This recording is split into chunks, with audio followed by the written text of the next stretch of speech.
Good evening. One of history's worst mass murders occurred here in Austin today. By official count tonight, 49 persons were hit by gunfire. There are 16 dead and 33 injured. It started last night when a man reportedly killed his wife and his mother. That same man apparently rounded up an arsenal and supplies this morning and then went to the observation deck of the University of Texas Tower. It was then that terror rained down from the tower. Charles Ward was there and described the shooting.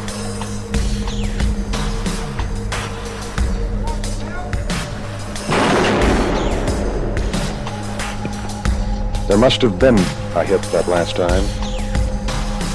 We hear people outside of our building in an area where we can't now look safely saying, let's help that boy. Does he need help? Someone must be down.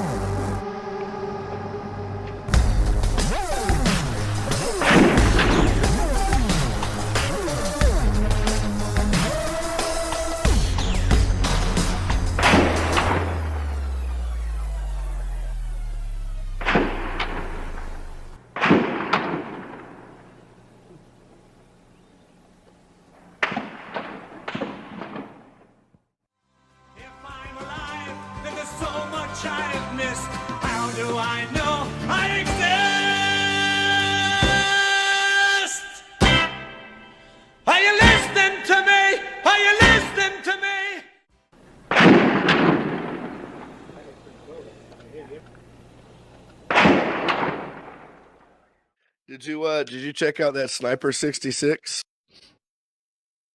Sniper 66, Bell Tower dude. Yeah, Clock Tower guy. Yeah, did you check out the documentary? I did. Yeah, it's pretty decent, man. There were some really good interviews in there. Yeah, man. I watched that one, and then I found two other ones, and by the time I was on the third one, I was actually starting to feel for that guy a little bit. A little bit. Yeah, I kind of understand where the old boy was coming from. You know, why he might have done something like he did. Yeah, no, I mean, I have some issues with some of it, of course. Like, for one, his mom.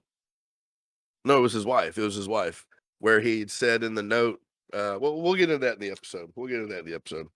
All right, so this, as you guys have probably already figured out, is we're going to be talking about Charles Whitman today, the Texas sniper. Probably at the time, up until I think it was until not Waco, until Oklahoma City, it was like the worst mass murder in American history. There's been movies about it, there's been songs about it. One piece of one of the songs is going to be in the intro for this, but yeah, he climbed up to the top of a tower, and he did a homicide or two, or several, and one of them took a very, very, very long time to come to conclusion. What was it, like fucking 15 years or some 30, shit like that? 35 years. Yeah, like, wow. Talk about fucking delayed reaction, man. Like, yeah, that was... Now that is a feat that most of these folks that we're going to talk about just cannot claim, that they were brought back to notoriety by a death that they actually had a hand in 35 years after their own death. Right.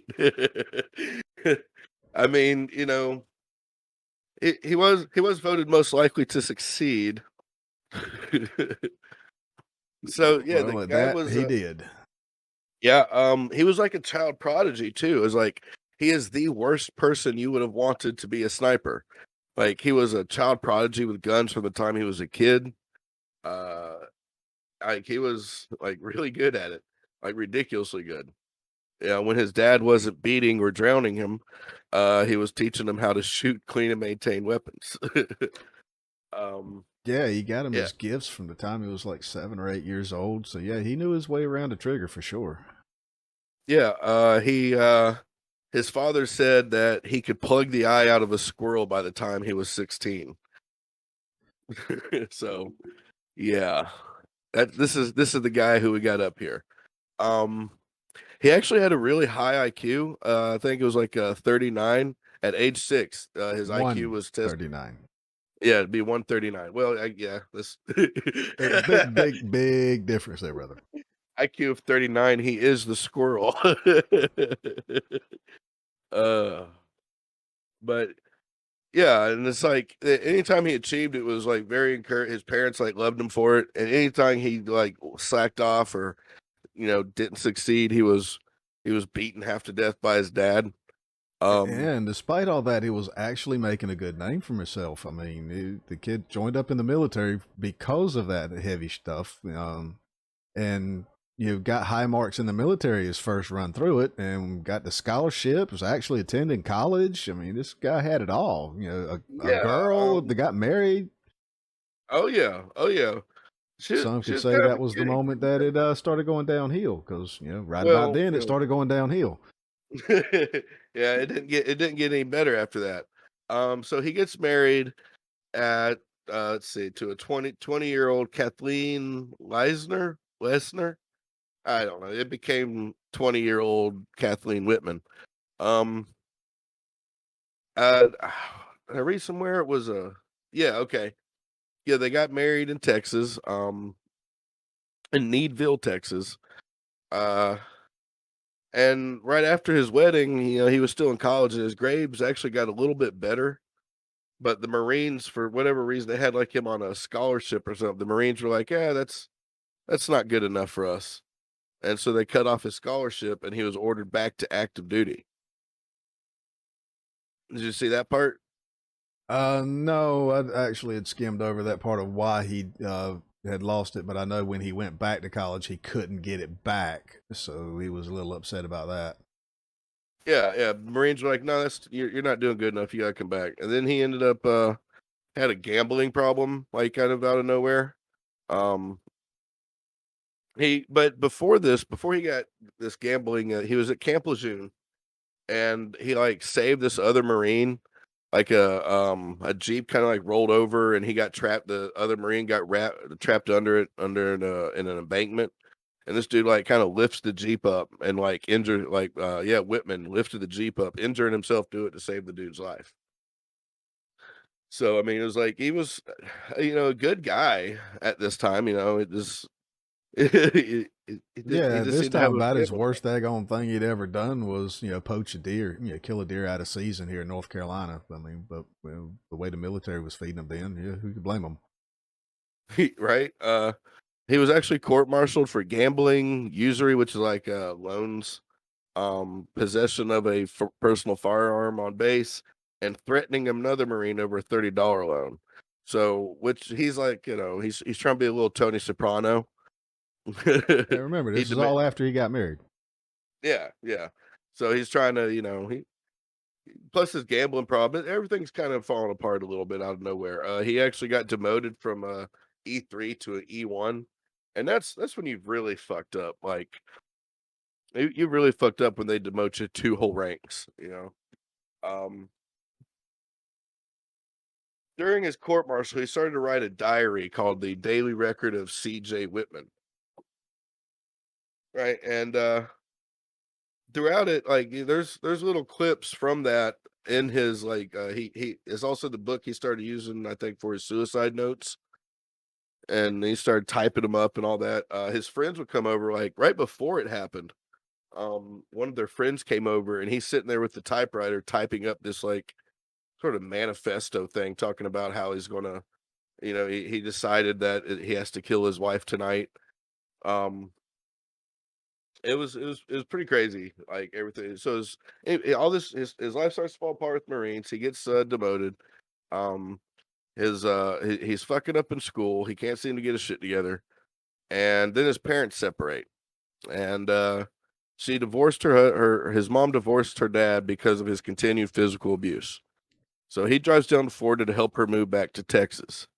And he was so scared that his father would like show up and start fucking around, like beating him or whatever. And he's well known with his guns and whatnot, so he had a policeman like sit outside while she got her shit together. His little brother left and moved up there with his mother too. And I really don't know what happened to him after that. Like, he's not mentioned in the later on, like his little brother. No, the only But time I saw really mention of them, it was when they mentioned that both the kids got guns and stuff like that for presents as they were growing up, and they all had pretty much the same upbringing in a very strict authoritarian household with a man who, when he didn't get his way, tried to force it. right, right. His father had spent more than $1,000 in their time money, which would be like almost $9,000 nowadays, on long distance phone calls to his wife and his son, begging them to return, and asking his son to convince his mom to come back. Um, so during this time, and he picked it up during the military, but during this time, Whitman's amphetamine abuse starts to go up. Like, he started off on in the military, which during the time, like, it was kind of Dexedrine was pretty popular Hmm. among like soldiers and whatnot. Um, so but he got hooked on it, and he was starting to kind of spiral on it. And he also started having like these severe headaches that he described as tremendous headaches. Right. Um, he went to like a bunch of doctors about it. He went to one psychiatrist and told the psychiatrist that he literally told the psychiatrist that he was having thoughts of climbing up on this tower and shooting people.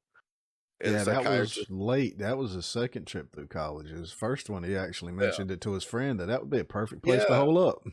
yeah. Well, that was in the first. I was thought that was in his return to college, but yeah, he like like this girl in class like told the teacher or whatever, like, he's talking about climbing up on the tower and shooting people, and the teacher like put his hands on the desk and like got in his face and was like, I forget what it was. It was basically something like, "Do you think that would be a very good idea?"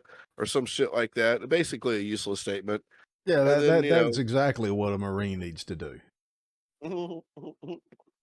yeah, yeah. Well, you've seen Full Metal Jacket, where Arlie Ermy like actually mentions Charles Whitman.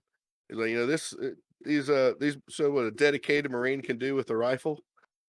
Yeah, yeah. He was the perfect Marine. He's He just actually wa- had this thought in his head for a while, and pretty much ever since he's yeah. seen that clock tower for the very first And time.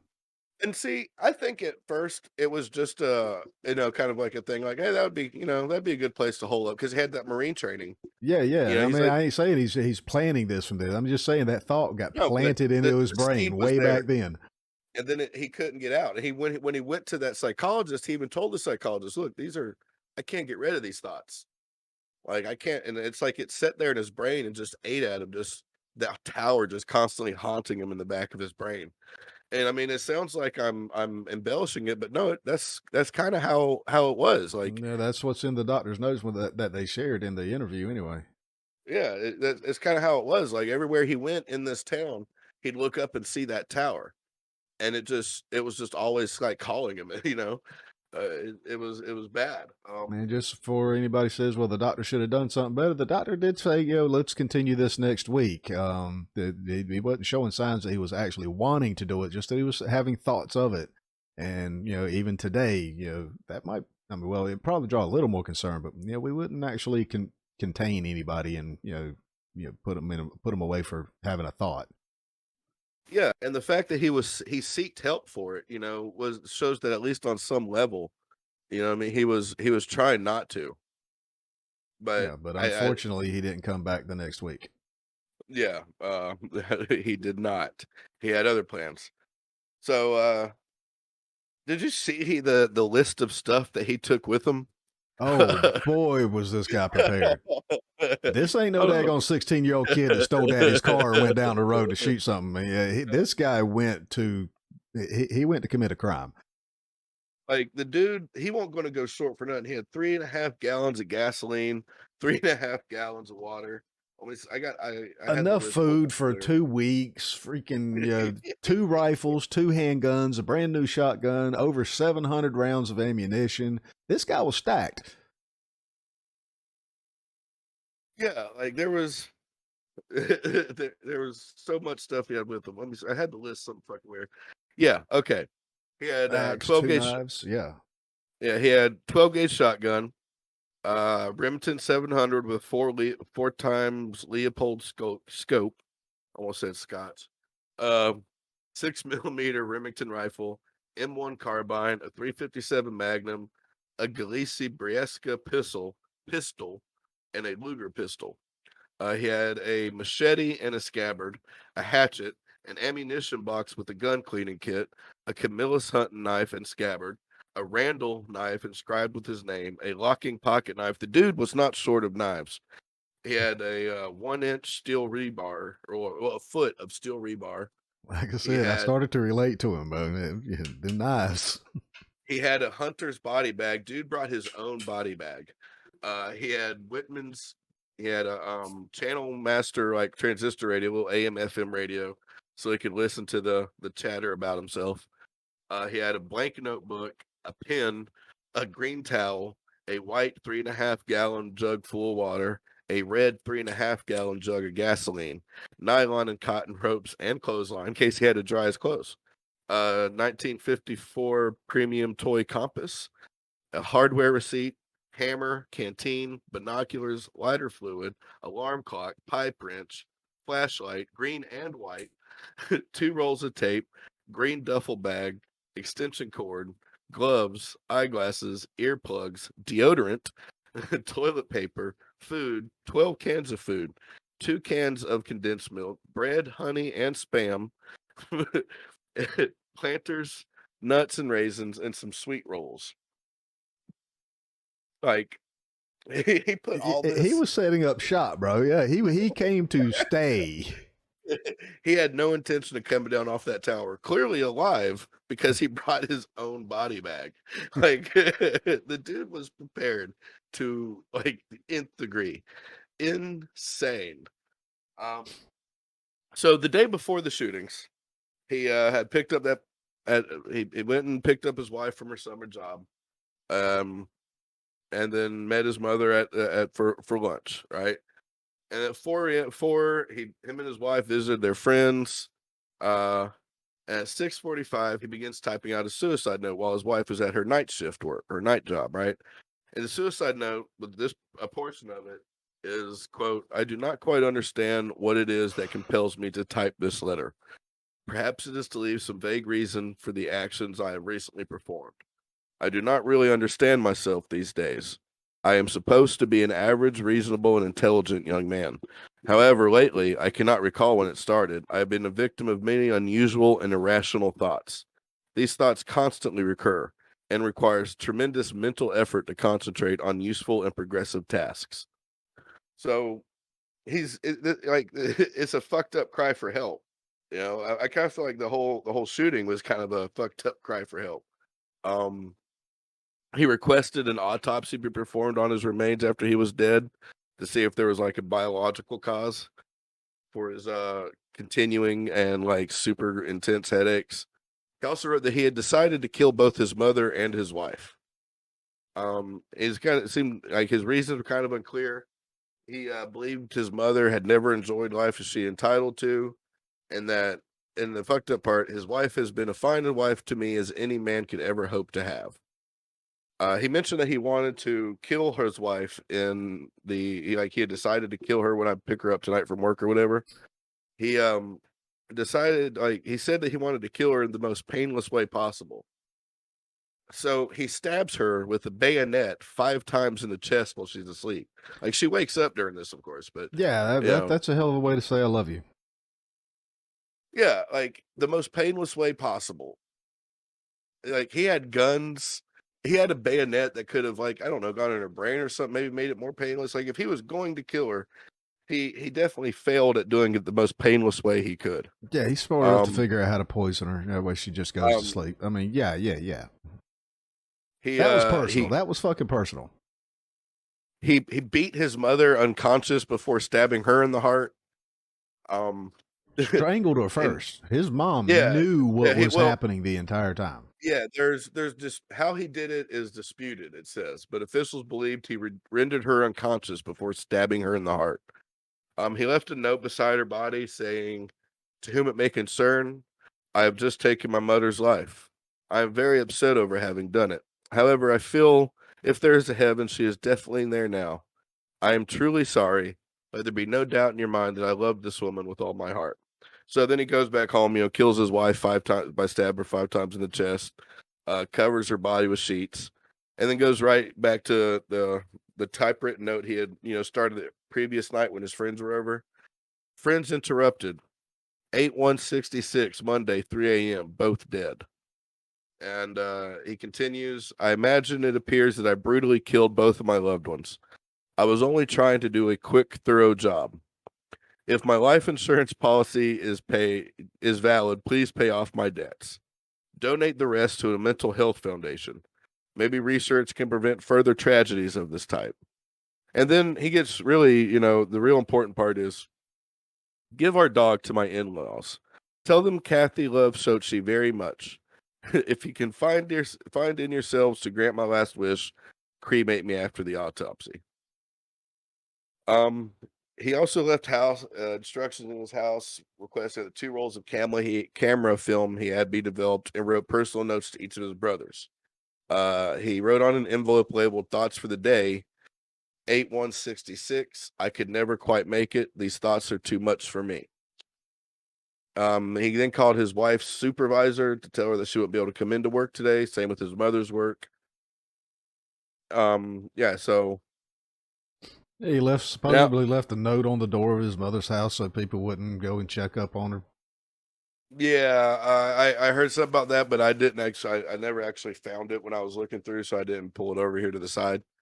But yeah, I kind of agree with a doctor that was part of one of these documentaries I watched while I was at work, and she states that somebody to kill someone with a knife, and I agree with this part. That's an extremely personal act.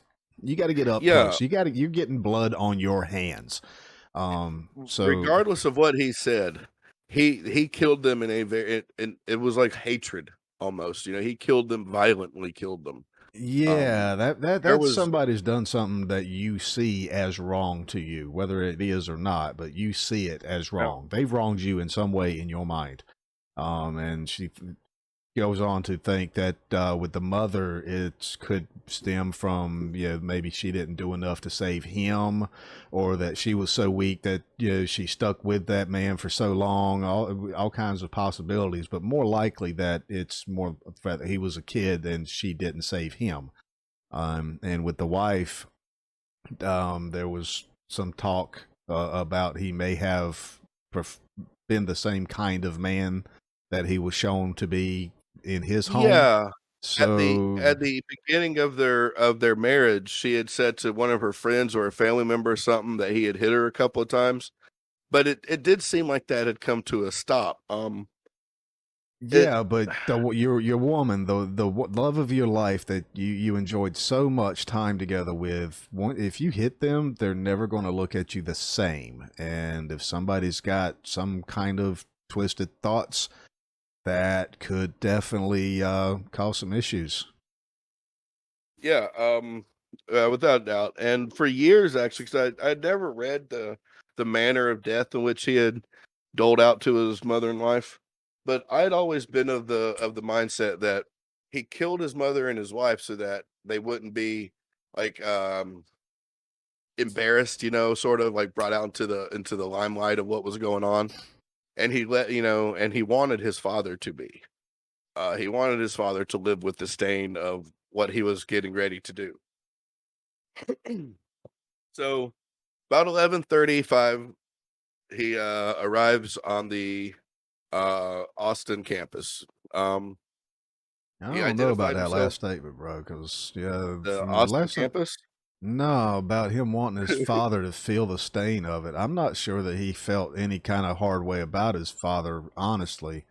Other than the fact that I know he doesn't now. I don't think he ever did. He in was any kind of dad, heavy negative way, anyway. Not in a hatred kind of a way that would require some type of revenge. Right. He was actually asking his father for advice and for help on how to deal with that shit for a while, according to some of the other talks. Yeah. Well, like I said, those were my thoughts before I heard the manner of death, and I found out more about it. This is what from what I learned years ago. That's what I had thought had happened, and I was clearly wrong about that. Ah, I got you. I missed the Yeah, subtlety yeah, in that context then. My bad. yeah, no problem. But yeah, so August 1st, 11:35, he lies to the security guard, tells him that he's a research assistant. Um, and he has like a rented dolly with this big ass footlocker with everything in the goddamn world in it. Yeah, It's because fucking that's not suspicious going into a school building with it at all. and and we'll get back into this in we'll have to go into this again with the Vegas shooting. But when somebody shows up and just starts carrying huge things upstairs, like huge boxes of shit, You might want you, to at you should, least, kind of ask the question. yeah, yeah, I mean, it might not end well, but maybe this all could have been avoided if the guard had said, "Hey, what's that? What's that big ass box there?" But Texans minding their own business and shit. Um, yeah, he goes up to the he killed what was it? Who was he killed at the bottom? The girl that was filling in with for the receptionist. Right, Yeah, that's she right. she knew him and knew he wasn't really supposed to be there, unfortunately. So yeah, he didn't take no chance on somebody running out and ruining his plan before he got started. So yeah, No, unfortunately, she was the first one to fall. yeah, and he like kind of dragged her body over behind a couch or whatever, and Yeah, and then tried to barricade the stairway to go while he went up. yeah, which he did a shitty job of. And there was like this other couple A that had family of 5. yeah, that like came down and like saw the red stain and thought it was like varnish. Oh, that one, yeah, that little, yeah, that was a couple. Yeah, he killed the family of 5, right? Yeah, he shotgun blasted, killed 2 on the stairs when they hopped this little barricade that he put up because they wanted to go up top. Yeah. I mean, come But on, this is folks. He barricaded it off. yeah, and my thing is there was an elevator, you know? There was totally an elevator. I don't understand their desire to go up these stairs. But there was an elevator. People weren't lazy in the 60s. It's 28 floor. Well, yeah, 27 floors of elevator, then you got to climb up the last flight of stairs. But yeah, 28 I floors. think those were the stairs. Oh, from you think the stairs from the 27th floor to the 28th were the stairs that they tried to okay. I see I didn't gather all that. I didn't gather all that. That actually makes a lot more sense. Yeah, because But yeah, he you would went up the elevator, I think, and then blocked off the stairs when he got up to the top. wouldn't all he had to have done was leave something in the elevator door so that the elevator wouldn't go back down? Wouldn't Um, that have made more sense? from an engineer, a kid who was studying engineering, I'm pretty sure he should have thought of how to cut the power to the whole fucking building. I mean, that would have been ideal if you're going to do this. I that's one thing is like, why didn't he do something to stop people from coming up or, you know, No, what he did was he fucking wedged the damn door with the dolly. That was it. yeah. Yeah, that was dumb. Um All that rope, he could have tied it off to something where it would have been hard to get in. No, the dolly works. so he starts he gets up there, he sets up, he blocks off the door So much and for that 139 IQ. yeah. Well, I mean, it was probably getting eaten away by a tumor at this point, maybe. Um but yeah, he gets up to the observation deck and he just starts firing. The way it was made, it was like he had a perfect wall to kind of hide behind with all these like little downspout areas. 18-inch thick concrete. Yeah, dude. Yeah, like ridiculously thick. Like he had a Portholes perfect on every single side. had he disabled the elevator, they would have had to knock that building down to get him out of there. Like he he had actually a pretty good spot, for doing what he was doing. And if you when he's sitting there, when you can see like the video of his rifle like going out those little fucking like downspout holes. They look just like those archer windows, in, like old castles or whatnot. Those archer slits. Yeah, they did, didn't they? Yeah, I mean, it was like, dude, the dude had a perfect setup. Like, he thought about it for fucking ever. So, he had plenty of time to plan it.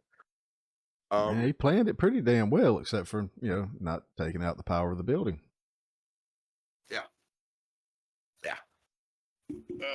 Let's see here. Then he made the most questionable decision that I've heard in somebody wanting to go and do something like this so far. And the one thing that I actually hold against him most of all, his first target. So, yeah, he could have done so many others, right? So, the first people he sights in on is a couple. And the woman, she's like, what, 8 months pregnant?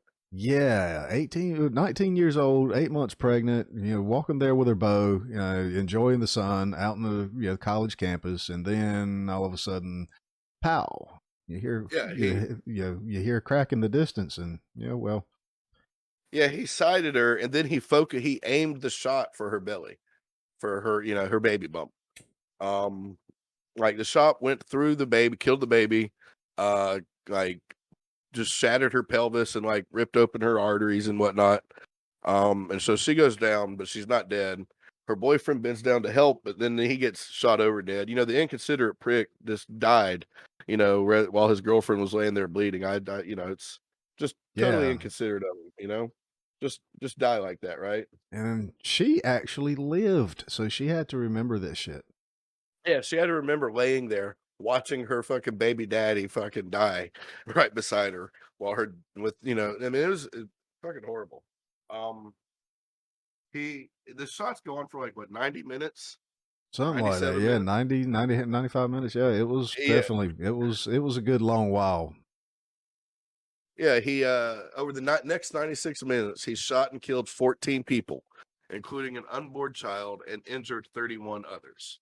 Um, yeah, you see, there's one thing. There's one person thought it was like they thought the shots were noise from a construction site, or that they thought that people falling to the ground were part of the theater group or anti-war protest.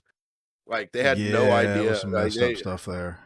there was a whole bunch of like disbelief, man.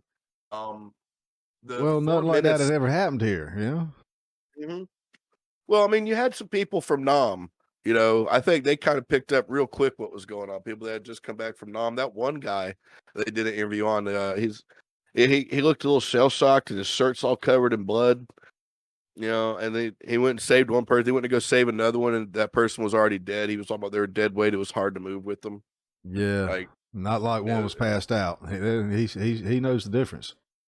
well, I mean, there's video of him picking up that guy, and you see like where the person who he picks up, you see where their head is, and when they pick him up, there's this old black and white image, but it looks like his brains were just left on the sidewalk behind him. Um, and it's like I'm sitting there looking at it. I asked David, I'm like, is that brains on the sidewalk? He's like, I don't know. You can't really. It's just like a black mass. I'm like, well, his head was there just before that, and yeah. So yeah, this dude was dead weight for sure. His brains were on the side. It was a horrible thing, man. Like it was violent as shit, and he was going from like side to side. You know, like he would shoot off in one direction. He'd find a target, hit him, pull the gun back, go to the next side, find a target, hit it, move to the other side. So you Yeah, never but that know. sweet spot on the western side, right straight up the strip. Yeah, he really liked that spot a lot.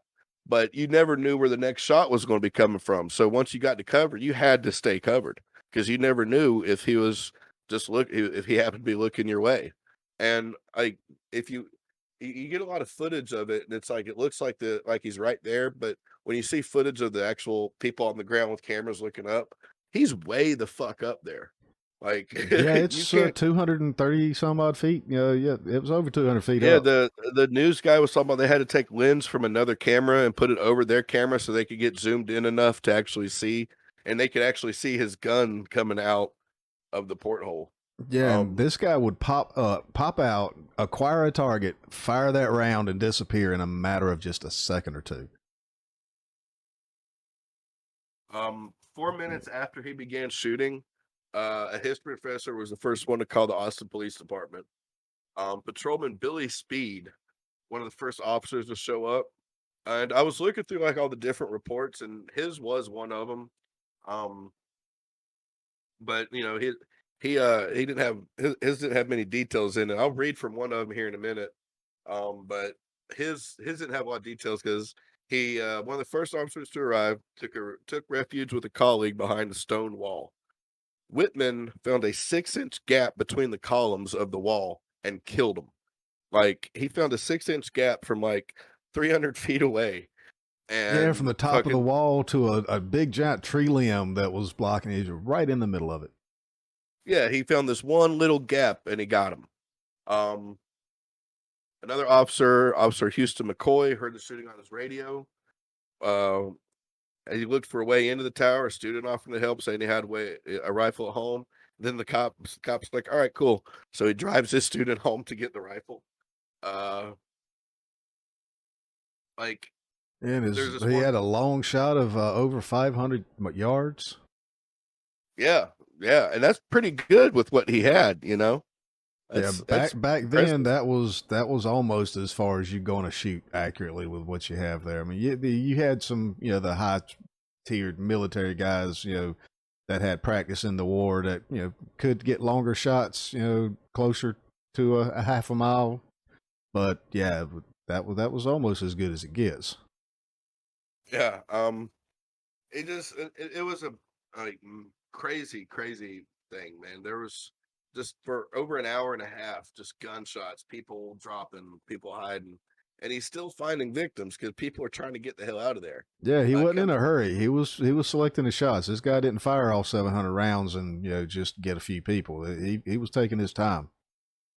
Yeah, by this time it's starting to get on the news, and they're starting to list off the news reporter. Did you see this part? The news reporter listing off like the names of people that have been known to have been shot at this point.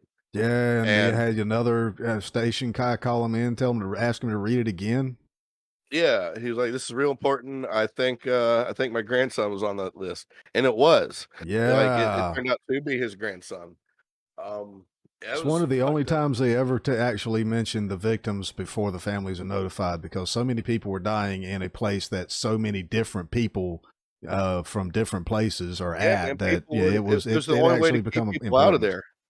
It was the only way to keep people from coming in there because traffic. People were trying to get in there and get their people back out because they didn't know if who had been killed or not.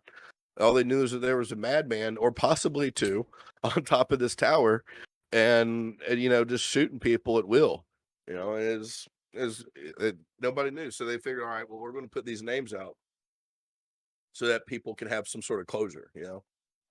But this is while the shooting's still going on, and they eventually got him. They had a hard time for a while getting up to him because of all the people, all the good Texans with their guns were firing their deer rifles up, and there are still bullet holes you can see, but on the tower.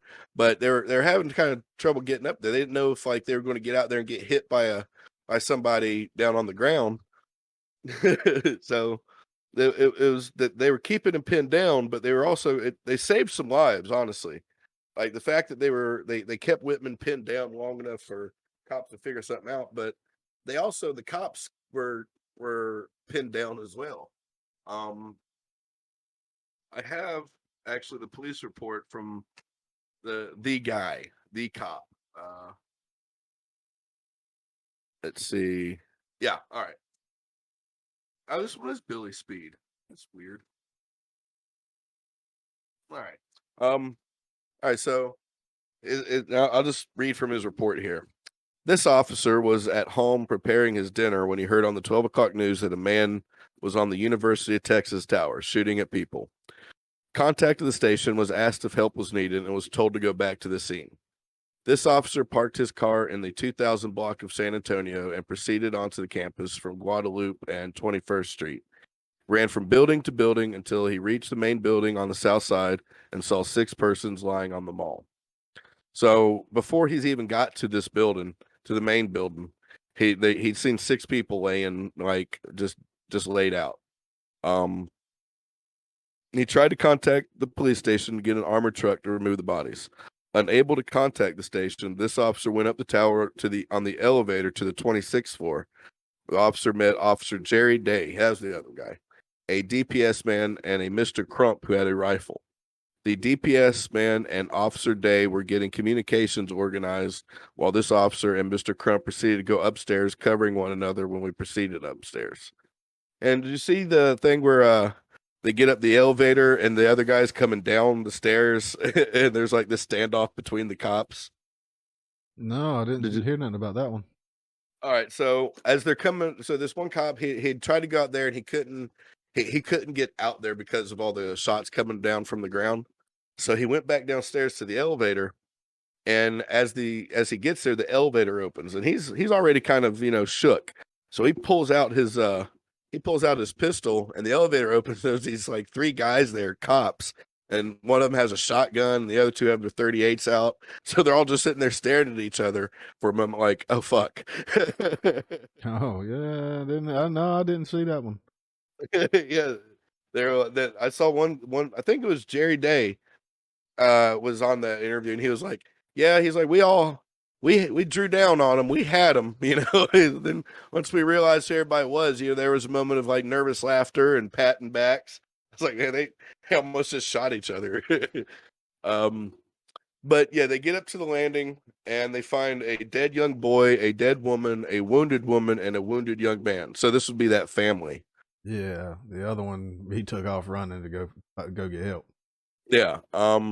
Says this officer and Mr. Crump proceeded on up and found a desk blocking the end of the stairway. This officer, Mr. Crump, pushed the desk around and secured this floor and found a dead woman behind a couch where she had been dragged. We checked the landing by looking out the west and east and south door and were unable to see anyone. This officer then opened the door by knocking off a dolly which was propped against the door and crawled east and north, but still unable to see anyone. So he's up there with his radio, and he's listening to the radio reports of everything going on, and there's gunshots coming down from the ground. So Charles doesn't hear all the noise from the cops coming to him. Like he's pretty well distracted. Right, I did hear the cops. I'd mentioned that when the dolly fell, he was expecting him to receive some fire, but Charles just didn't even pay him no mind. No, he was actually like sighted. He was sighted his rifle on someone else. Looking south. It says, at this time, Officer Houston McCoy was behind this officer while Mr. Crump proceeded west. This officer got to the northeast corner and looked around and saw a subject sitting with a rifle in his hands looking south. This officer opened fire to protect Mr. Crump, who would be facing him when he come around the southwest corner. After this, officer fired the first shot, hitting the subject. The subject turned and began to point the rifle towards this officer. This officer fired the remaining rounds, emptied his gun into this guy, and Officer McCoy fired the shotgun twice. The officer then took the shotgun from Officer McCoy and fired one shot at the subject as he was still moving. Subject had a transistor radio on real loud broadcasting the news. This officer then dropped the shotgun, my gun, and began to shout, "I got him, stop firing." This officer then ran down the stairs to DPS man to advise him to contact everyone and to stop firing. This officer then became exhausted and weak and left the scene as I felt like I was going into shock. So this guy, he like takes the gun, the shotgun from the other guy, walks straight up to Whitman, who's pretty much incapacitated at this point, but still breathing, and just fires a shotgun round into him point blank, just blasts him. There's photos, you can find them out there. There's photos of his body on the observation deck, and he is they peeled his muffin cap back. He is done. He's fucked. It was pretty rough. And did you see how big this guy was? There's video of them carrying his body out of the tower in his little body bag. Oh yeah, he was a beefy boy. But his feet are sticking out like a foot past the end of the bag, and there's like 5 people carrying him down. Like this dude was fucking huge. Yeah, he was a little overweight at the time too, which is one of that mentioned part of his little depression thing that he had mentioned to one of his friends that he was sad that he was a little overweight, but yeah, one thing that I've heard in one of the versions, I heard 3 different versions about it was that the initial shot that was up at the tower when the cops and that the civilian dude came up with his rifle, Yeah. was that he freaked out and accidentally fired his gun, which got Whitman to turn in that direction so that they could push out of their door and take a shot at him. Yeah. So we're going to get to the autopsy. And I actually didn't know the controversy of the autopsy. I actually thought that they did the autopsy and they found a brain tumor and that was that. But no, there's questions on this autopsy. And on the brain tumor itself. It makes me kind of wonder because where the brain tumor was, or was supposedly all right, let me back up. I'm getting ahead of myself with the story here. So the sheriff, I guess it was the sheriff or the cop or whatnot. He finds out they're getting ready to do the autopsy on Whitman. He's like, all right, cool. I'll be down there in the morning. And he gets down there on like 8:00, 9:00, and the autopsy had already been done. And the guy who did the autopsy was like from Bulgaria or something like that, like somewhere behind the Iron Curtain. And so like there was questions about like his credentials. But yeah, the guy says, so where's Whitman? He's like, oh, I've finished the autopsy and sent the body back to the funeral home. It's probably en route to Florida by now. And the guy goes, all right, well, what did you find? And the medical examiner said, well, there was a brain tumor. And he says, okay, where? And he said it's like pecan sized, and it was at the kind of like is in the pons area of the brain. It's like right at the base of his spinal cord. And the problem there is, like, yes, a tumor can cause violent behavior and shit like that, but those tumors are usually found in like the frontal region of the brain, like your frontal cortex and shit, and around your amygdala. This one was this tumor was like below all that, and if he had a tumor that size, he should have been showing like neurological symptoms, like trembling hands and like problems walking, probably fucking like he should have had some obvious physical problems. Yeah, that And part of the brain is the autonomic part, where the instinctual bit, that's how you breathe, how you move your fingers, how your muscles actually work, get your balance, stuff like that, stuff that you should be able to do even if you had no conscious thought at all. Animals do it, we do it, everything does it. Yeah, they said a tumor that size in that location, he should not have only not been up that tower, he should have been dead. So there's questions there as to what was going on. It's the opinion, like there was a task force that came together and looked at it, and it was the opinion of the task force that the relationship between the brain tumor and his actions can't be established with clarity.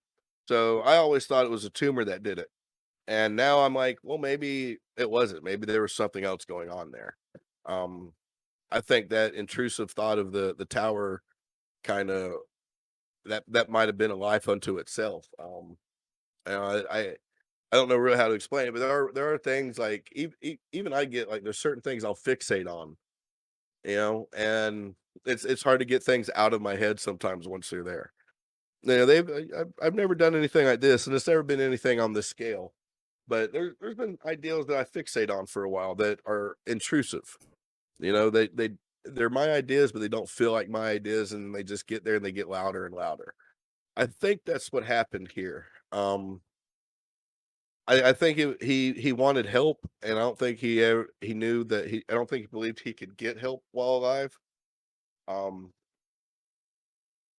But it's his shooting stands out.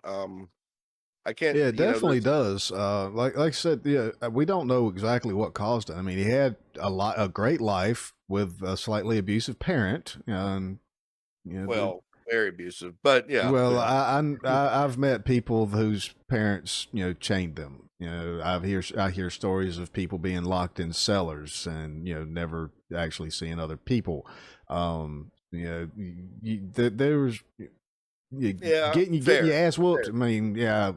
And I have to say that that's slight because, hell, that happened to me.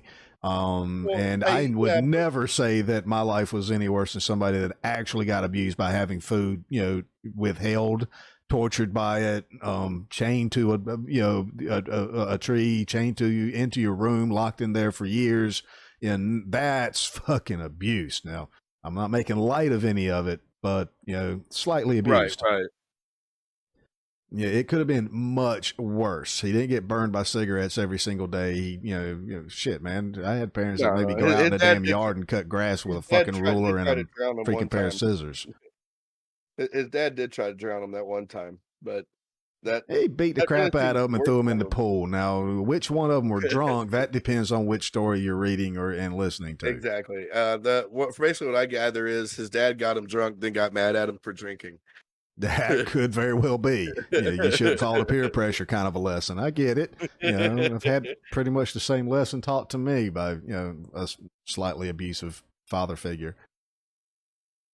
But he had a life. I mean, it wasn't the perfect life, but he turned into a very pretty much model upstanding citizen. Good example of what people should shoot for.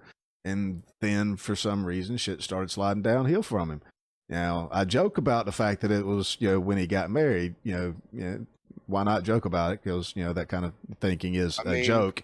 But, yeah, I mean, to be on the serious side of it, like I said, maybe he became the man he thought he was supposed to be, and that love of his life didn't look at him the same anymore, and that will fuck with a man. So there's a song by Harry Chapin called Sniper. And it's about Whitman. And in the song, he actually he changes the bullets to questions, kind of. Like every time he fired a shot or killed somebody, he was kind of asking a question, basically like, "Who am I? Am I a lover that's never been kissed? Am I? It's actually a really good song. He kind of romanticizes it a bit, but I think the image of there's one line where it's like his question hit. He mentions one of the victims' names, like his second question hit her right between the eyes. It's poignant, and I think that actually has a lot to do with it. Like he was losing himself, and he didn't really know anything. His life was falling apart, and he didn't know what to do. Of course, Harry Chapin kind of blamed the mother and the wife in the song, and kind of making it like his wife kind of belittled him, and his mother was belittling him, and his wife was like not affectionate enough. But that doesn't. Would you be affectionate if somebody punched you in the eye? I mean, no, not really. I mean, even though we're talking about the '60s, that's too close. Yeah. Yeah, so maybe he might have had. I don't think it's their fault, regardless. But even if she was being kind of a nag or anything like that, which I don't think was the case. But yeah, I'll put up the song in the part of the song in the intro, or maybe the outro. I'll figure that out in post. But I'm definitely gonna put a clip of the song up there. It's one of the better ones about it. But there's several songs. There's an episode of The Simpsons where Ned Flanders has like this dream, like this fantasy of climbing up a clock tower with a rifle and shooting people. So it's lived on in the cultural zeitgeist of America ever since. There's a remembrance tower right there in the middle of Austin, Texas. Everybody's got to look at it every day. Yeah, that was another thing that brought up. The Oklahoma City building's gone. The World Trade Centers are gone, but this tower, it's still sitting there, and it's still like kind of haunting the area with his presence. Yeah, might as well call it Whitman Tower. Oh Jesus! God, I would actually, I would move to Texas just to vote against that. That would be so horrible. Well, they'd get it taken down and finally replaced with something meaningful. Yeah, and even though you can't see them from the ground because it's so high up, there are still bullet holes, all in the side of the tower up there where he was at. And did you see the picture from Time Magazine? I thought it was like the best photograph that came out of this whole thing.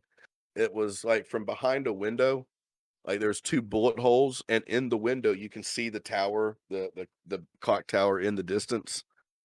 Like it was a really good photo. Like That would have been a really good photo. But yeah, you're gonna have to post that if you can find it. That'd be cool for people to see. Good perspective. But yeah, oh man, yeah, the main takeaway I seen for what they did with the damn tower is they actually put a cage up on the damn top of it dude, it so looks that like people couldn't kill themselves on the damn thing that they have to sit there and look at and depress them for every fucking day. it looks like the exercise yard for solitary confinement in prison. Like Yeah, it's exactly what the hell it looks like. it's great. Like they closed it down for years because people during the 70s, people just started jumping off of it. Like they just started committing suicide, like apparently in droves off this Yeah, tower. yeah, that's what I'm saying. You got to sit there and look at where this guy that you probably knew or knew of, right here, just go on a rampage and kill all these people for whatever freaking reason, and you got to sit there and stare at that big giant monument to him. Yeah, you're spending all day looking at a tower of death. Um, but what yeah, like the town wouldn't even like entertain the thought of reopening that little walkway, that terrace, unless they had like taken steps to make sure that nobody could jump off of it, nobody can go shooting off of it, none of that. And well, they did. They damn sure did. And I've been up on towers that were that high, and you can see a long way, Yeah, especially like I said, long especially shot, in over Texas. 500 yards. Yeah, especially in Texas, man. That's all flat nothing. And just for folks that don't know, that's a bit over a quarter of a mile. Yeah, well, apparently most of our listeners are going to be in Eastern Europe, so they go by metric. uh 480 meters, I want to say. I could be Something wrong like about that, that. yeah. I mean, that's close to 500 meters, man. That's a good little ways. No. But I yeah, wish that we'd is flip the metric, man. We're the only fucking tards that don't. and but that's Charles Whitman. He and this one he didn't like steal his guns or anything like that. He purchased them, and for all intents and purposes, for anybody that knew him except for his psychologist and that girl in school, he was just a normal guy. Just a regular old Joe. Kind of down on his luck, and decided that the rest of the university need to be down on their luck too, I guess. Now, just out of my little tiny understanding of the way this, brain thing that we're supposed to have works, this amygdala part that is down there, like, where, like I said, your autonomic functions, your instinct, and all that Yeah, crap. fight or flight response. So Right. the amygdala is the part of the brain that they actually associate with psychopathy. Like most of your like serial killers and whatnot have like a malformed or deformed or damaged amygdala. And like there's a lot of evidence that like points to like childhood head traumas. Um there's several serial killers that their shit started with head trauma. For instance, Henry Lee Lucas, like his mother, like hit him in the head, front of the head with a like 4x4 and knocked his ass out for 3 days. Put him in a fucking coma for 3 days, and after that he With a was four never by really the four. same. Yeah. Fuck, I got ivory brushes and iron skillets, man. He was lucky. Yeah, well, I don't. If I ever get into the story of Henry Lucas, it might be on here, it might be on Charlie Manson's fanny pack when we get that started up. But yeah, his mother was a piece of shit, and like she was like he brought home a pet mule. Like his neighbor had like this donkey, this old ass donkey that A what? like a donkey, a mule. A pet mule? Yeah, so let me. All right, so his God neighbor had damn, like she knocked the hell out of him. his neighbor, like he had no friends. He's like maybe I think 8 at this time, and he's walking. His mother used to make him like go to school in dresses and shit. So he's coming home from school. He's alone. He's crying. He's been beat up at school all day. He's going to go home to a mother that hates him and a dad with no legs. And his mother's like a prostitute in Blacksburg, Virginia in the 30s. It's not a pretty sight. Um, so he actually ends up with bonding with this donkey on like that's on his way home from school. And the farmer's like, you know what, man? He's like, that old man, you can have him. And he's like, oh boy, thanks, sir. And so he starts taking the mule home, and the mom comes out while he's out in the yard with his donkey, and she don't say a word. And she comes back out with a shotgun and splatters that donkey's brains all over her 8-year-old son and beats him to death with a well, not to death, but into a coma with a 4x4. He laid in a corner of the house for like 3 days till his mom's pimp came over and was like, that boy's dying. Like, so the pimp takes the son to the hospital. Like, when your best childhood friend is a donkey and the only parental figure in your life is your mother's pimp, you know. But Yeah, yeah, you that gonna come out a little fucked up there. yeah, and that's that's Henry Lee Lucas. Has nothing to do with our current topic other than the frontal lobe damage Well, I and the was getting at amygdala. the amygdala a bit. That, like you said, it is on the fight or flight kind of part there, where some people I think have been talking where our caveman brain kind of thing works. Just that whole Yeah, instinctual yeah. part, how to It, survive. it's also the part of the brain where they believe empathy kind of comes in. Yeah, Yep. what animals you can kill to eat and what animals you're supposed to let live. Yeah, yeah. Yeah, that kind of stuff. And then, I mean, So if you take that into effect with maybe the downfall of his life after he turned, got that whole realization that he was turning into his old man, that might have been a trigger to the downfall. He's got to figure out a way out of it, and shit just spirals out of control. And now he's in a fight or flight situation, and he's a fucking trained Marine. Shit's got to go. It can't go but one way. yeah, yeah. Um, it's yeah, it was a perfect storm, and like I said, the man who was up there was the last man you would want to be sniping at you. He was no Vegas shooter, folks. This guy, he picked targets, and for the most part, he hit them. I could Um, not find for the life of me how many rounds he actually fired. Me either, and he went up there with 700. I know that. Yeah, Um, but so that information should have been out there somewhere. But so if somebody does know where to find that, let me know, please. That way I can do the math and figure out what kind of wound to round percentage this guy had. yeah. There was this one. I think it was a cop. No, it was students, or maybe a cop. I can't remember now. But they were kind of looking for people to help during it, and they see this person that he had kind of shot and left as like a honeypot. They were wounded and whatnot. He had wounded them, and he was just sitting there sighting them in. But all these people on the ground saw was somebody shot in the parking lot, basically saying, "What did I do?" He didn't realize he was in shock. It hadn't really occurred to him that he had been shot. And so they go out there to save him, and like they didn't hear the shots. That's how far away they were, but they did feel the pavement exploding around them as they ran to get the guy. And then these other students pulled up in a car and kind of like opened the door on this car, and they pulled this guy in, and they managed to get him out of there. And when you're hearing about it, it sounds like they're describing a war zone. It sounds like they're in Vietnam. And I feel there's a lot of people on the campus who had been in Nam.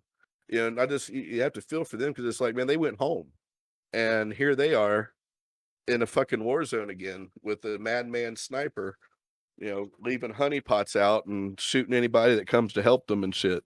Like they're right back in the same shit. That had to be there's probably some therapist phone calls made that weekend for sure. Oh, I bet, brother. But yeah, that's the story. Like I said, we're leading into our big mass shooting discussion where we're gonna talk about, what we feel about it, but there's too many of them to really fit into a single episode. So we're going over the main ones. What's gonna be our next one, Mike? So, what you think about the Pulse nightclub shooting? You think we should go? Well, that Or skips is there a little bit ahead something? of time. Is there something you'd like to hit before then? Well, I mean, if we're going chronologically, Well, I we didn't know should we were go doing to. all that, but what, that Johnsonville school? I was thinking just going on into maybe Columbine.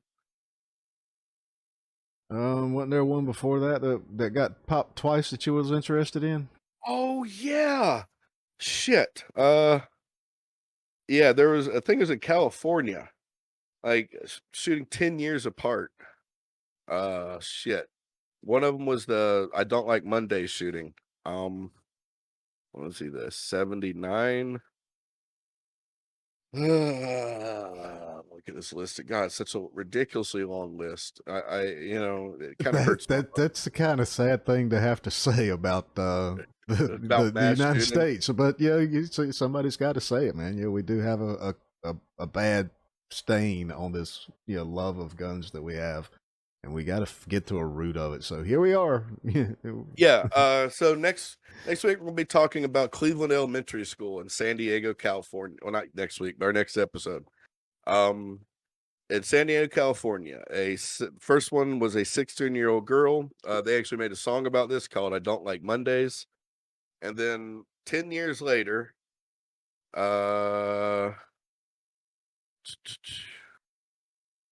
it happened again. I got to find it again. But 10 years later at Cleveland Tune Elementary in School, 10 years later. yeah, it happened again.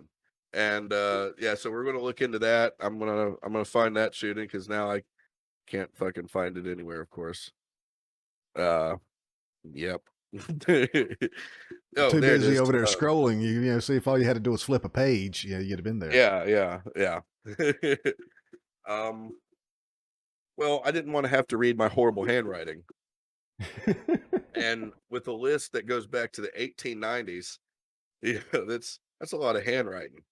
But we're not going back that far, but I got to find them. But yeah, the next ones we're going to do is we're going to talk about the Cleveland Elementary School. And then we're going to go into Columbine after that. So yeah. We got a lot to talk about on a couple of these that are coming up. So make sure you folks, you tune in for the whole series. It's turning into one here. So we appreciate you all the times, and tell them where they can find us again there, Richard. Well, first, I'm going to give a shout out to our new friend of the pod, Wickless Sky. You might know his stuff. He's the music we've been using for our intro thus far was Wickless Sky's song Balkan Sex God. And after reaching out to him to get official permission to it, he pretty much said, yeah, you can use it, or I can give you something exclusive. And he actually did. So yeah, he's we're gonna put the new intro up. It's gonna be his new song that he titled Stoner's Point. It's fucking awesome. And of course, you guys are going to hear that probably before you actually hear this, but yeah, that was what it was. Yep, that's what you heard. That's the new intro music. But yeah, you can find us on Spotify, Amazon Music. You can find us on Audible. We're on Patreon. We're on Podchaser. I found out. I didn't even know we were on that one, but yeah, we're on Podchaser. We are on Acast. We're on apparently you can just go on like your Alexa smart speaker now and tell them to play us, and we pop up. That's pretty cool. Yeah, so yeah, looks up Stoner's Point Podcast. Join our Patreon. You'll get bonus content, early releases. We'll eventually be doing live streams. And yeah, that's it from my end. You got anything else, Mike? Nah, yet to hear. We'll catch you on the next time, folks. Appreciate you tuning in and spending your time with us. I know you've got many choices. Always remember.